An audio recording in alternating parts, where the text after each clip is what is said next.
Welcome to the TIMFD podcast. Today is my favorite day is about appreciating every day as it comes, no matter what life throws at us. We hope that this podcast speaks to you, and if it does, please like, share, and comment. Now let's find out why today is our favorite day this week. Well, David, welcome back. Today is my favorite day. How you doing today? Welcome back to you, too. I'm doing good. I think it's a great day. It's beautiful out here in Florida, of course. Yeah, it is. We are lucky. We're fortunate. We're blessed. Yes. And if you're watching us where it's cold, sorry. Yeah, it's 85 degrees here in Florida. And it's gorgeous. Yes, it is. I just got back from the Philadelphia area, Ridley Park, celebrated my cousin's 70th birthday. She's now older than me, so I can call her the old lady. There we go. Good. And we are the two oldest left in the family. But besides that, and it was cold. I'll tell you what, I moved here from Wyoming, and I can't handle the cold anymore. Yeah, you can't handle it. After you moved down here about 2 years, you're done. Yeah. You're done, yeah. Which is beautiful. This is a great place. So enough about Tampa. Yeah. Today, what we want to do is we're going to be talking about community, but we're also going to be talking about, tied to that, which is you're not alone. Right. We're not alone in this world, even though we may feel alone. So talk to me about, you had an interesting experience at like a leadership thing. Yes. Can you tell me about that? I was listening to Paul Martinelli, who is one of the leading mindset coaches. He does a lot of big leadership guy. Yeah. Think and Grow Rich and some other things like that. And his topic today was community. And now, good or bad, Paul is very wealthy. No, that's great. Hey, man. And he's a giver. Enjoy it. He's a huge giver. Oh, yeah, I know. But he lives in a community that, him and his wife wanted. They bought this house and everything else. They'd been there. They had been there a year before he realized he didn't know anybody. He had people that cooked his meals. He went, had things. So he had everybody do things for him. Yeah, he had everybody do things for him. He says, I could go 2, 3, 4 weeks without going out of the house. Yeah, because he goes and speaks in front of a lot of people. Yep. But as far as his home is kind of his castle. Right. And right. Yeah. So what did he do when he realized that? The way he realized it, they got 2 dogs. Okay. And boxers, which, if you don't know anything about dogs, boxers can be very friendly. You're a dog I'm a dog guy. person, right? And so he had to get out of the house. Somebody had to walk the dogs. Yep. I mean, he paid a trainer, but the trainer's not going to come and walk your dog every day, So he started walking the dogs. Started walking the dogs. Him and Holly started walking the dogs. And everybody in the community knew the dog's name. But not theirs. Didn't know his name. And so they finally decided slowly, and they're very outgoing people. I mean, you get him in a group, he's very outgoing until, he's done. And again, it's his house. My wife, Tanya, we had talked about this. Tanya is a real estate person around a lot of people, but also leads our Celebrate Recovery, which is a lot of people work. Yep. And she's a pastor's wife. So when you add all that together, when she comes home, and she's not like what you would call an extrovert, a complete extrovert. Right. She comes home, she wants to be away from people. Yes. And he sounds like the same thing. He gets home, he goes, I don't need to be around a lot of people, but he's now consciously thinking about community, getting out, getting about. And I have the same issue. My dog's a little terrier and Yorkie, and he's loud, boisterous, and and the bigger the dog, the louder he is. Yeah. So the whole neighborhood knows the dog's name. The dog's name is Tico. They don't know my name. I'm not sure if they know Rita's name or not. I believe they now know the girls' names because they've been walking him a lot. But the thing is that when Paul was talking about this, it really brought it to mind in that if I'm truly doing what Jesus told us to do, live out the Great Commission, and my neighbor doesn't know my name. Yeah. Then it's the whole idea. It's the 2-part process. Yep. Am I loving God and loving people? And if I am I living out the Great Commission of going and making disciples and discipling by teaching the Word of God and baptizing in the name of the Father, Son, and Holy Spirit? Bottom line is that's the challenge here. It is. The challenge is, am I living out these 2 huge statements that Jesus brought out? And I would say for myself all the time, no. Yeah. And I'm okay with saying that because I know I'm an imperfect person. I know you are, and I know you are. That's right. So we don't. That's right. We're in the same boat. But what do we do to get to a better place? Because there's also that other side. Okay, I got to reach out. I'm around a lot of people. I don't want to be around a lot of people at my home, kind of a deal. I like being around people all the time. I'm an extreme extrovert, so I like that. It gives me energy. But what if you feel alone? And that's the thing is that we have the opposite. He's talking to in front of a bunch of people, but you also have people, and a lot of us who are going to watch this, who are on computers all day. And don't have that connection with people, and may feel a little isolated and alone. And one thing we got to remind you of, and we say this all the time, is you're not alone. God is there. He's omnipresent. He's with us always. And so the goal of the Great Commission, or a Great Commandment of love God and love others in Matthew 22 is when we're feeling lonely, at least if I feel that way, I stop pretty much everything. I will get into my Bible, start reading. I'll also sit and be quiet before the Lord and start speaking and listening to Him. That's a key. So if you're feeling a little alone right now, or a lot alone, maybe even feeling isolated, one of the first things we got to do is reach up. Right? Yeah. Reach up to God and go, I'm feeling alone. I'm feeling lonely. I feel like no one's around. Lord, help me. And help me to be able to learn how to love, because right now I'm having a hard time loving people. Right. Because we all go through that. Yeah, we do. And that's one of the things. When you get lonely like that, you have a hard time really reaching out to people or loving them the way you should. We have that. Oh, yeah. I remember with cancer and being home for a good amount of time, I felt, people were coming over, but I still felt isolated as an extrovert. And even when I came over to the church for the first time, I felt a little awkward. And I went, oh, this is what it feels like. Yeah. I felt weak. I was very weak at the time, tired. And I was thinking, wow, this is what it would feel like for someone who's been isolated a little bit to come into an environment like a church. And, you're supposed to be loved on, all this stuff. But, it's kind of a weird dynamic, because if someone doesn't come up to you, go, man, these people aren't very nice. They don't like me. But if people come up to you and get too much into your business, then you're going, man, they're like going way beyond what they're supposed to do here. Yeah. I need my space. So there's that.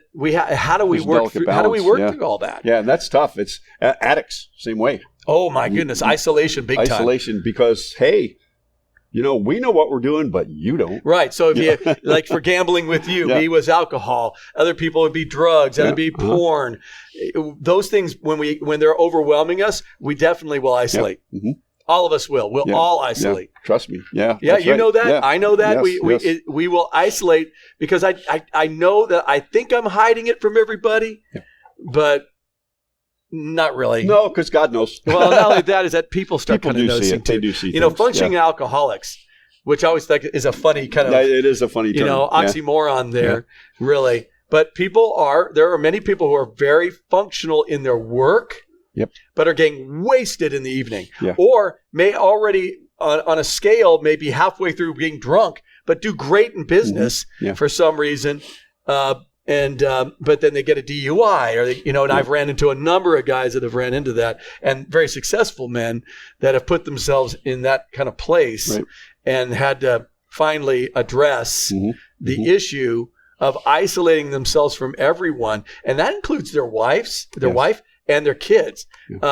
What I mean by isolate, I'm still with you. It's kind of like I'm here, but I'm not here. You're not here. They're not present. Yeah.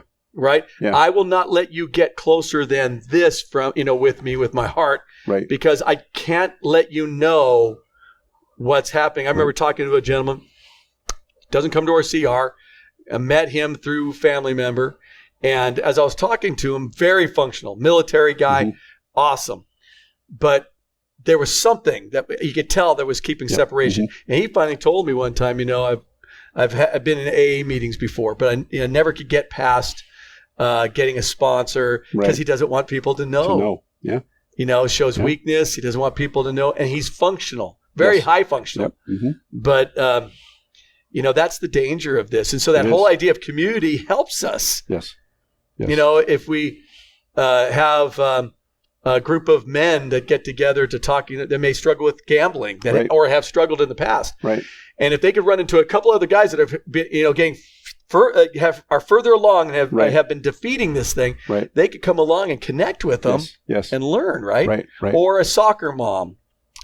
We live in a soccer community. Yes, we do. And very pressure-packed community area. This whole area, if you're not from the Tampa area, but West Chase, Water Chase, Country Way, that whole kind of the Eagles, these are all golfing communities, well-to-do. And it's a lot about keeping up with the Joneses. Right. And so it's a place where A lot of the ladies here are they're with their kids in soccer, and they're also in very good shape, a lot of them. Mm-hmm. And my wife was an aerobics trainer and personal trainer, and so she's kind of kept that along. Right. But she has even told me, David, there's a lot of people out there taking Ritalin and stuff to keep that weight down. Yeah. To try to stay with the Joneses. And we've had to, Sam, you don't know this, but we've had to bury a mother of 3 kids who you would never think in a million years. And she was hiding the drugs she was taking to keep her weight down. Wow. And she looked great.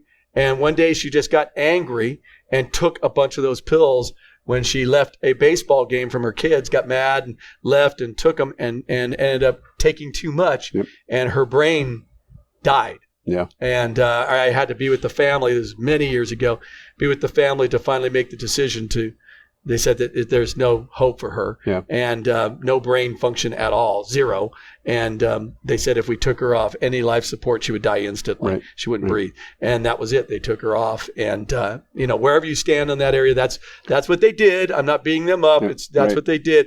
And she was gone. Yeah. And she was gone already, but she was gone. And it was because she didn't have anyone to go to talk to. I'm struggling with this, and I don't know how to deal with it. Right. And the reality of it is there was probably soccer moms right next to her. Oh, a bunch of them. That were doing the same thing. Yeah. And then you have soccer dads or dads that are working, crazy hours trying to keep up with things. And that was 20 years ago, 15 years ago. Now you have moms and dads that are both working, both high professionals in homes, which is awesome, great. Yep. But there's the challenge of connecting with each other. Yeah. And I don't have enough time after soccer and baseball and basketball and football and all that stuff to even think about connecting in a church. Right. And really that's the thing you need the most, right? Is the connection spiritually and relationally with people that you could talk about your struggles and not be judged. That's the hope. Yeah. Now, let's be honest. There are churches and there are church people in all churches that will judge people. Oh, absolutely. But there are people in bars and nightclubs who will judge people. Yep. Okay. It doesn't matter where you go. It's human beings. It is. Yep. It's about it. And so I want to encourage you, if you have said, man, these church people are going to just judge me and stuff, there may be some. Yep. There may be a couple that will do that. For the most part, if the church is a healthy church, that gets snuffed out pretty quickly. What I mean is that they'll just go, hey, man, you don't need to be doing that. And then secondly, you'll run into other people who go, hey, man, we're all screwed up and we need to work with each other and keep each other accountable and help each other out and love on each other as we go through this thing called life. Right. So that's what you need to be looking for if you're doing that. But, you touch on something there. We are all are imperfect. Yeah. But when you come into a new facility or a new church and you've never been there before, and my wife and I experienced this a lot when we moved to Tampa. It took us a long time to find the harbor. Yeah. And we did the same thing. We came out with some hurt. Yep. But we were looking for community. We knew what we were looking for. It took us a long time to find it. And we found it here at the harbor. We knew we would be judged by somebody. For our past eventually. Yeah. But we also knew we're on the right track. We're here because God ordained for us to be in Tampa. Well, I thought it was funny because I remember you bringing it up to me going, hey, this is our past with our church and what happened with the church, and go, okay, great. Yeah. Hey, join the club. I mean, to me, it was kind of like, okay, now you have some experience. You know what it feels like to hurt people and to be hurt by people and church leaders. Yeah. Because we can hurt people. Yes. And then it's about how do we not, and if we do, how quickly can we make amends with people? Right? And how do we work through that pain? Because you and I have many similar experiences in church that caused a lot of pain for me. But also we have similar experiences when it comes to business and life in general. People are people. Human beings are, we're imperfect. So we've made the mistakes and hurt people too. Yeah. So it's about how do we work through that and learn from it and grow from it. Yeah. So, and how do we just go forward and say, hey, Dave, I'm sorry. Yeah. And that is so hard. That contraction in word, I'm sorry, that's so hard for people to say. Well, it's not even that. It's just, this is what I'm sorry for. Bang, bang, bang, bang, bang. I've had to get used to doing this with my daughters and my wife and people in the church, honestly. So it's, this.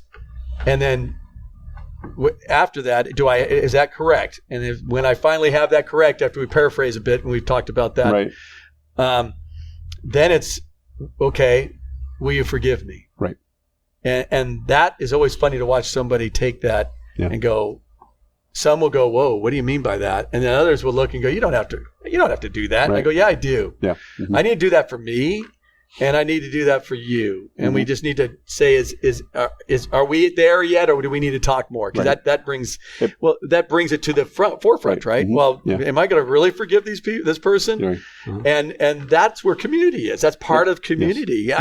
I think community is forged in hard, difficult conversations. Yes. I think it's forged in all of us talking about our junk, our hurts, habits, and hangups, and working through those together, and being open with people about, hey, I don't have it all together, and I know you don't either, but you're a little more ahead than me in certain areas, and I'm a little more ahead than you in certain areas. We can help each other. Yep. I was told once when I had to do a bunch of phone interviews and things like that, and I was told, what you want to look at when you're looking at people on the other end of the phone before Zoom and all this kind of stuff is, remember, they put their pants on the same way you did this morning. Yes, one leg at a time. Y'all do it the same way I do. One. If you can put them on 2 legs at a time, that's awesome. That's awesome. But I doubt it. Anyway, but we don't look at ourselves that way in front of people. Yeah. And so we lose that sense of we think we have to be perfect in front of people. No, I think humility in community is huge. It is. It's about understanding and being self-effacing. To be able to kind of be okay with, I know I don't have it together. Right. I'm good with that. Right. I know you don't either. But again, you're further ahead in a certain area. Can I learn from you? Mm-hmm. And they may say, well, you're doing really well over here. Can I learn from you? Right. And we learn from each other, and we make amends and we forgive. Mm-hmm. But you can't do that if you're isolating yourself. Right. We can't do that when we isolate. So when we have drugs, alcohol, porn, gambling issues, food addictions, and we're trying to hide all that stuff, or we have past pain, past hurt, people who have done some horrible things to us, and we just have a hard time with trusting. Mm-hmm. Mm-hmm. Again, walls.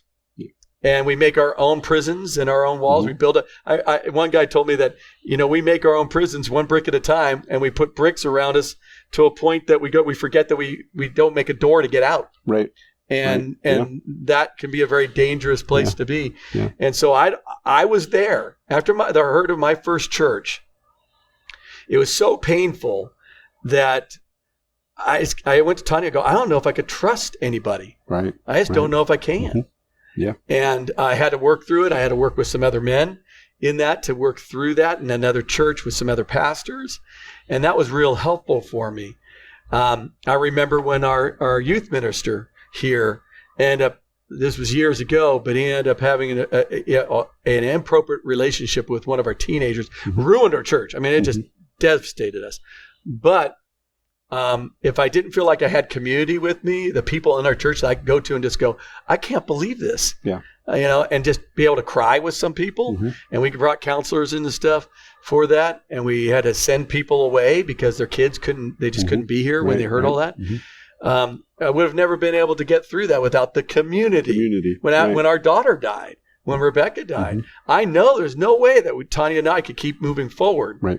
And if we weren't given the break, the time to grieve in this church, to have a group of pastors be able to preach for me over and over again. When I just went to you guys and go, everybody thought I would be able to come back, after I think it was like 5 weeks, and you guys set up a 5-week series, and I just called you guys up and said, I can't do it. I need you guys to do another series. I'm just not there. And the church was cool with that, great with it. They were. And because I had community. Right. I had people that loved us, and we loved them, and we'd shown enough love to other people in this church that they said, hey, go take what you need. Yep. And then 6 months after her death, 6-7 months after her death, someone gave us a vacation in Hawaii. Yeah. That's not even from this church, from a totally different church, a friend of my sister. And when I went to the leaders here, they're going, go. get out of here. And it was like 3 weeks, and they said, just leave. Yeah. And we all need that. Yeah, and I hear pastors, because I'm around pastors a lot, and I hear so many pastors that feel like just totally alone. Like they cannot trust the people in their church. They believe that if they don't preach on every week, they're going to get fired. And it's not a good place to be, and get away from pastors. All of us feel like that at times. At times, yeah. We feel like if we aren't there when the church doors are open, or we're not at work every single day at this point in time, we forget about the family and the community and stuff like that. One of the closing thought here, real quick. We're about out of time, but I look back when we went back to Philadelphia. I took my niece around and said, "That's where I lived. The Spurks lived down there. This was this person. This was all that the families. person." Yeah, I did the same thing. All the families. And when I came back and then I heard Paul today, I'm like, wow. Yeah.